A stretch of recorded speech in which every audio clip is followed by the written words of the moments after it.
Ufuatiliaji umefanyika na jeshi la polisi limefanikiwa kuwakamata watuhumiwa 4 katika maeneo tofauti tofauti kuhusiana na tukio hili la mauaji.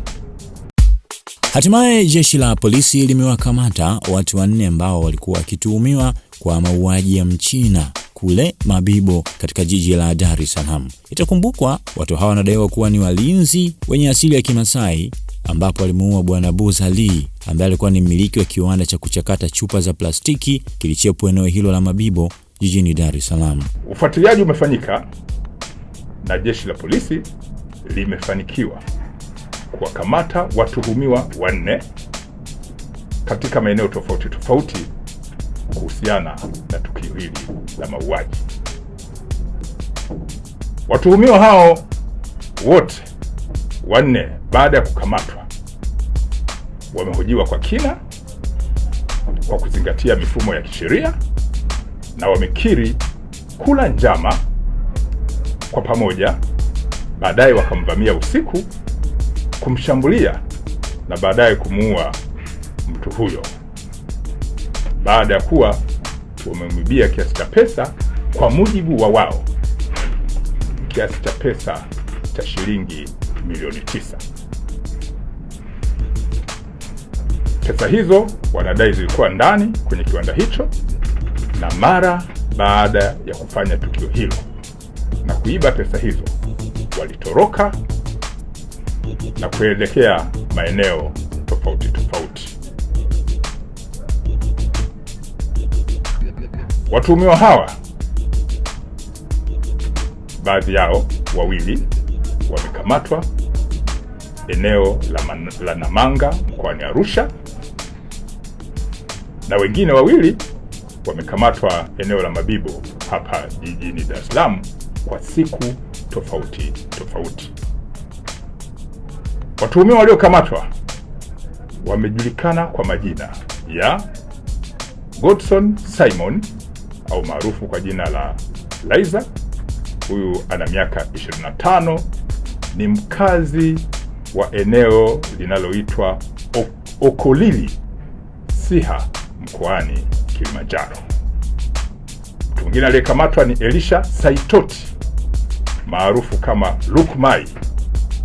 Huyu ana umri wa miaka 24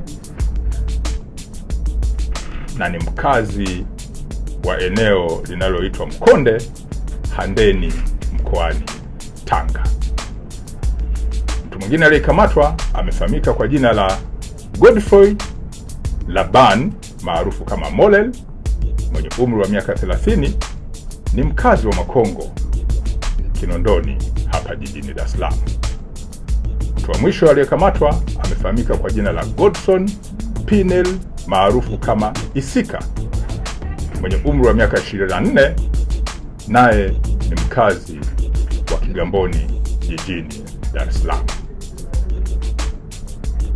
Watuhumiwa hawa, baadhi yao baada ya kukamatwa wamekiri kutenda tukio hili, na baadhi ya pesa wamekiri kununua ng'ombe ambao wamewaonyesha, ambao wamechukuliwa na taratibu za kisheria, ikiwemo na mifumo ya kisheria jinsi ya kufanya record ya vielezo hivyo itafanyika. Baadhi yao pesa walizozipora wamedai kununua ng'ombe, na ng'ombe hao wamewaonyesha. Watuhumiwa wote hawa ambao wamekamatwa wataingia kwenye mifumo ya kisheria, ikiwa ni pamoja na kuishirikisha ofisi ya mashtaka ichambue hiki kilichochunguzwa, na baadaye wafikishwe mahakamani haraka iwezekanavyo. Naitwa Laizer Labulu, ni katibu wa reto wa Masai Mabibo. Nipo mbele na mwenyekiti pamoja na Julius. Tumesikitishwa sana na hili tukio. Tunalaani kitendo cha mauaji wa Mchina aliyeuawa wiki iliyopita na watu wanaodaiwa kwamba ni wa Masai. Kweli tunalaani na tunaomba jeshi la polisi lifanye uchunguzi, wachunguze kama kweli endapo aliyofanya hilo tukio ni Masai, chukuliwe hatua za kisheria kama yeye, na sio jamii nzima, kwa sababu sasa hivi tunapoangalia pressure ni nyingi. Tunaona kabisa kwamba sasa hivi pressure ni nyingi sana. Tunaitwa wauaji kwa sababu ya mtu mmoja ambaye alidai kwamba ni Masai, na tunaomba kwamba wale pia wanaoajiri unapomwajiri mtu lazima basi ujue majina, uwe na dhamini wa kujua mtu ametoka wapi. So unaajiri mtu baadaye limefanyika tukio ndo linaanza kwa sababu kama taharuki sasa hivi, sababu hii jamii unasema wa Masai ni wauaji, unakuja kusema jamii nzima ni wauaji. Kwa kweli tunakerwa na hicho kitendo kweli, kama kuna mtu amefanya hivyo, kwa sababu kwenye kundi lote huwezi kukosa wote mkawa sawa. Tunaomba ngazi zinazoshughulika na uchunguzi wafanye uchunguzi, wapatikane mtuhumiwa, atumiwe yeye kama yeye, lakini sio jamii nzima. Unakuja kusema kwamba wote ni wauaji. Kwa kweli sasa hivi hali sio nzuri. Hali sio nzuri, mtandaoni sio nzuri. Unaona kabisa vilipo vingi vinatumwa, Wamasai wamefanya hivi, Wachina wamefanya Wamasai amekuwa hivi. Kwa kweli tunashangaa sana. Kwa hiyo tunaomba tumekuja kuzungumza kwa sababu tumeona hali sio nzuri sana.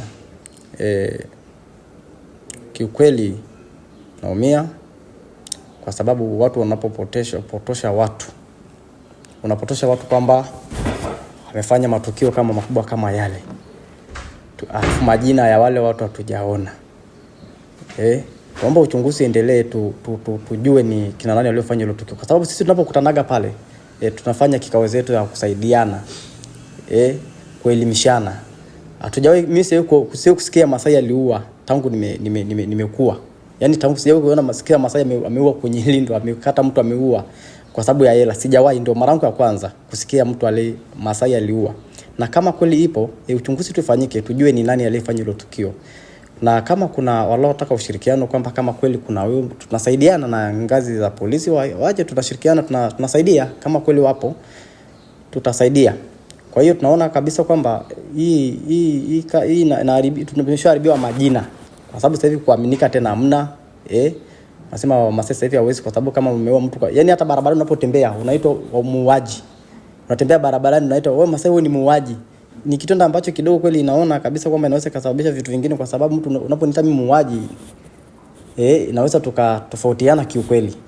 Kwa hiyo tunaomba ushirikiano na sehemu husika, tushirikiane, atumie mtu kama uchunguzi unafanya, achukulie hatua yeye aliyofanya tukio na sio wote.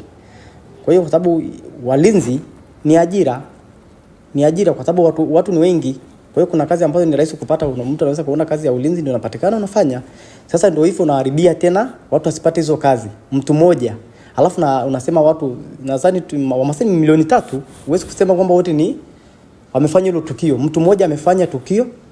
Kwani makabila mengine mtu akiua, si anachukulia hatua kama mbona wasemi Wachaga ameua wote? Au wasemi ameua wote. Mtu mmoja amefanya kitendo kama kile, na bado wenyewe uchunguzi hatujaona itoke tujue ni nani aliyefanya yale matukio. Asante.